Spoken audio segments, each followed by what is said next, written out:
Yeah, I think we started doing those. So we wrote one story together, The Classroom Beneath the Classroom. That was our first one. Yep. And I think pretty early on, we started thinking of it as a book, and we started meeting every couple of months to say, okay, what stories do we have so far?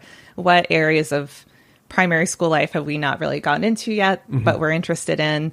And when we started thinking of it as a book, we started thinking of, how much fun would it be to market this book that's about the school universe? And we started brainstorming fun things we could do, and we started making these worksheets. Right. And I think at one point we wanted to write a worksheet story, like a story in worksheets. And that would be so challenging. And I think imagine, yeah. But like worksheets are weird artifacts that you find all over the school. Like you find constantly as a teacher, someone's like destroyed math paper or whatever. Like they got a 60 on a test and you see it like ripped off and thrown away so their parent can't sign it. Or they've like with their pencil tried to turn the 6 into like an 8 yes. or a 9. or weird notes. Like, didn't you find a note that someone said like Miss Diehl is the worst teacher? Oh yeah. So I got this note in the morning that was like, Miss Diehl, you're my favorite teacher ever. And I like posted on Facebook. I'm like, oh, I love teaching elementary school. And that same day, someone brought this manila folder up to me that they use as privacy folders, and it said, Miss Diehl is the worst. So it really tempered my ego. It'll take you to either extremes.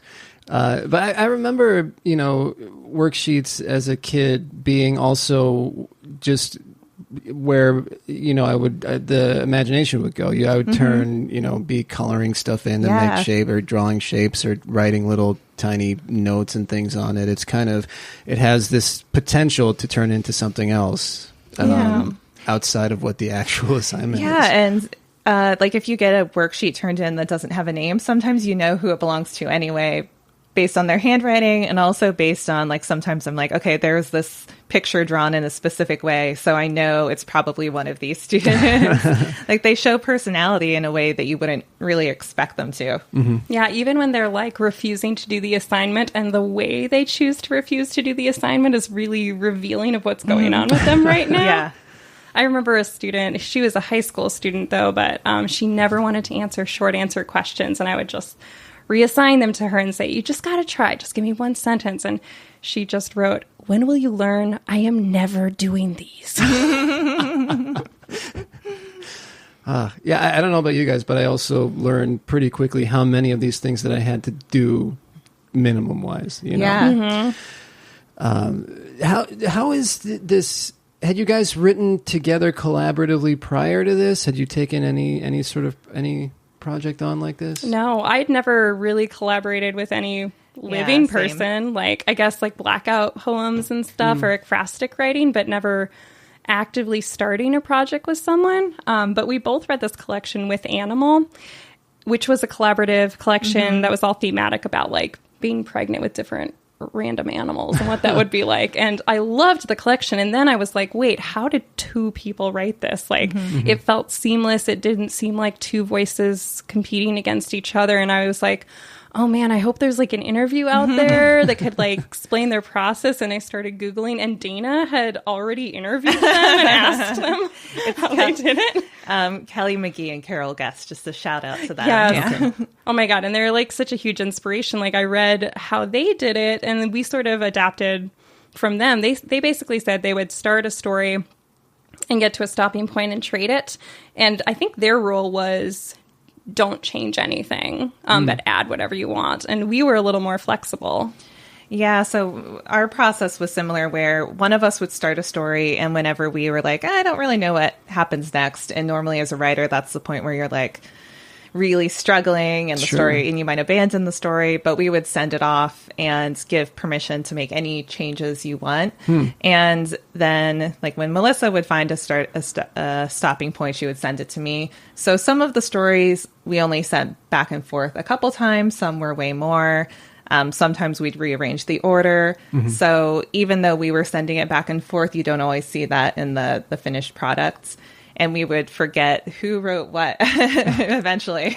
Yeah, I remember like we would text each other lines when we were reading, or like we would point things out later, like, oh, this line is so good and so funny. And the other person would say, yeah, you wrote that. Yeah, kind of collaboration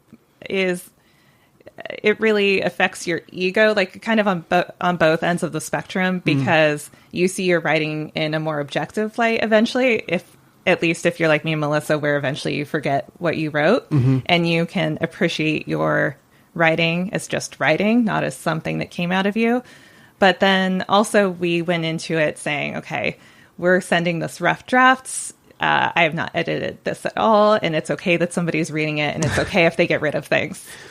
The whole thing. So having read this, it definitely, I couldn't tell who had done what. There was no voice shift at all. Now that's, I mean, so you guys accomplished this pretty seamlessly. Did you find that you even with this whole thing of not of reading back through it and not remembering who had written what, and that's obviously working in process, but was there a lot of work that came about in editing too, to kind of, if you notice some sudden voice shifts or anything like that? Or I mean, I think we were editing as we went. Just as you went? Yeah, like that I think was actually the key. Like if I had sent like what I thought was a polished draft and Dana had to tweak it, I think we would have had much more like, oh, but I polished this already. We were sending each other really rough, brand new stuff, and we would write it and then send it immediately. Like immediately. Okay. Like I might sit with it for a night because I was like,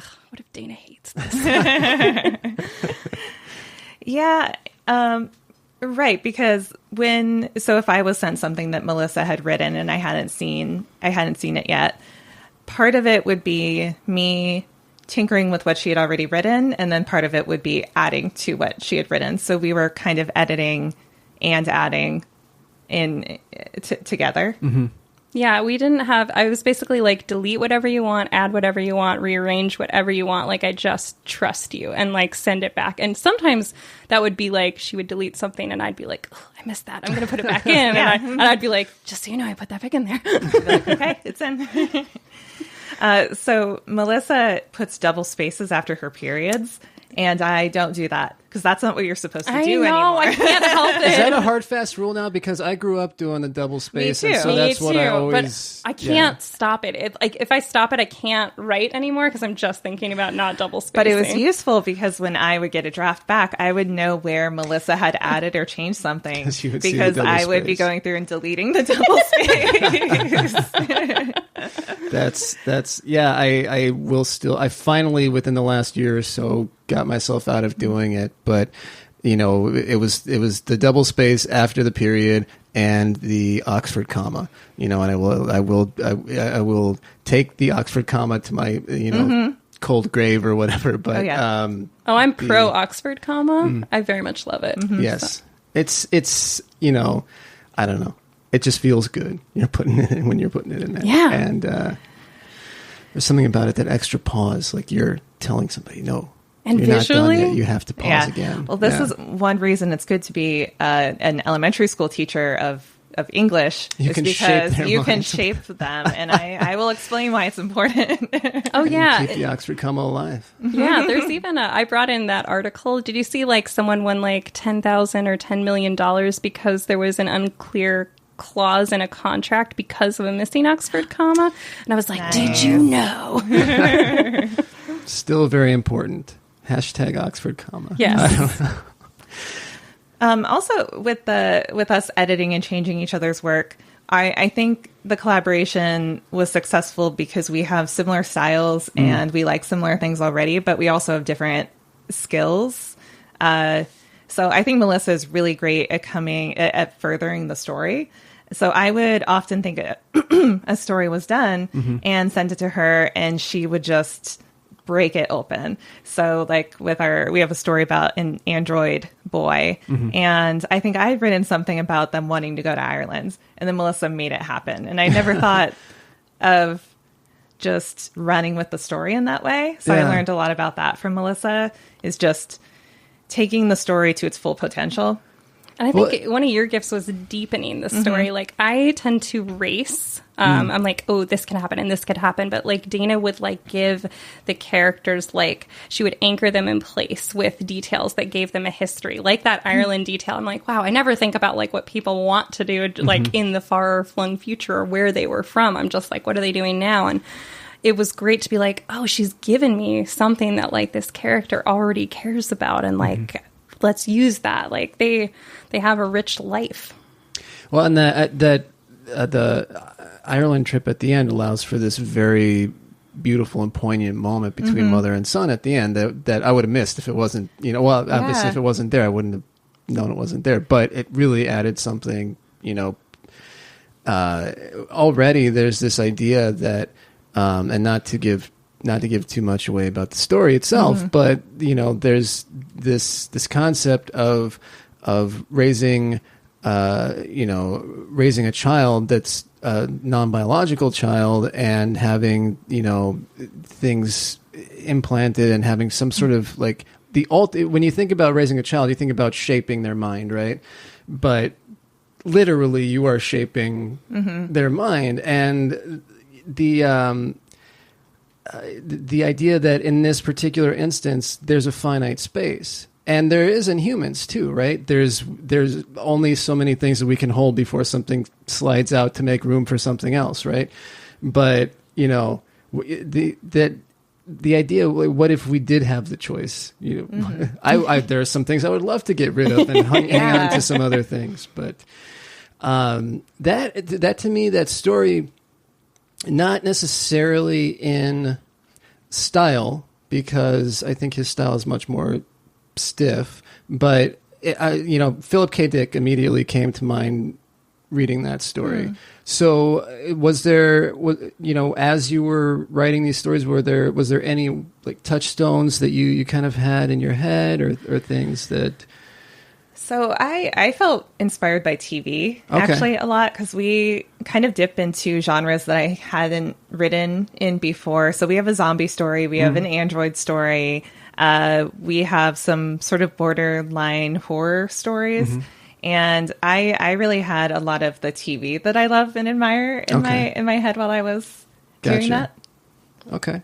Yeah, and I mean, I think I just like go to things I'm obsessed with, and like we also like watch a lot of sci-fi stuff too. And I like playing video games a lot, but I also I think about things in metaphorical terms, like shaping a child as like, what if you could actually literally like shape their mind? What would that look like, and how would that feel? And I think a lot about tech in our lives, and how it feels weird when you leave the house and you forget your phone and you're like, ugh, like I got to go back. Like a part of my body is missing. And, what if it's really integrated biologically with you? What would that look like? And how would that feel? There'd be this divide between like people who are only biological and people who are part technical. And that's kind of interesting to think about too. Yeah. Well, but then there's all of these other subtle things in there too. Like it's also a story about, that involves class too, because they they can't afford to get the latest greatest model or something, and I don't know, there's a really great story, but and a really there's a lot of what I like to think of as like magical realism in there, so a lot of have either one of you ever read Stephen Millhauser? No, I haven't. Okay, there's a guy named Stephen Millhauser who I try to recommend to everybody. There's a great gateway novella called Enchanted Night. That's, for him, it's a pretty kind of like light, breezy sort of thing. But his my favorite novel of his is a book called Martin Dressler, The Life and Death of an American Dreamer. Is that? Yeah, I think that's correct. There's some sort of subtitle to it, but Martin Dressler is definitely the name of the book. Okay. And it follows the life of this guy who, who's like the son of like a clockmaker. He makes like he does different things with very intricate clockwork things. and the Martin Dressler becomes this guy who builds hotels, or he builds a hotel in particular, and he keeps like going up and up and up, and there are all these different, he does all these different things with clockwork and very intricate things, and then